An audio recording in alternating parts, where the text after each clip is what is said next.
Bonjour. L'évangile d'aujourd'hui est assez amusant. Il est fait de malentendus. On dirait que les disciples et Jésus sont parallèles. Jésus leur parle du lieu où il va se rendre après la résurrection. Eux, ils ne connaissent pas ce lieu.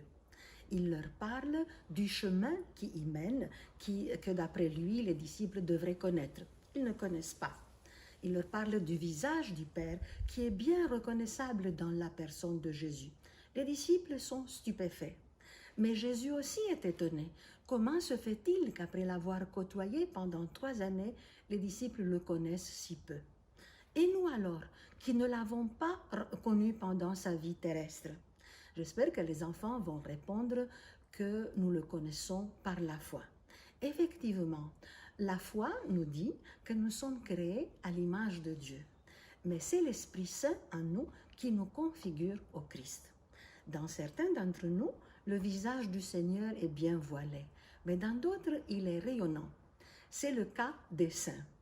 Prenons l'exemple de Saint François, un saint très connu, et demandons aux enfants en quoi Saint François ressemble au Christ.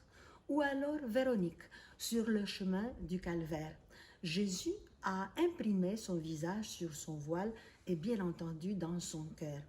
Quel geste a fait Véronique envers lui à ce moment-là?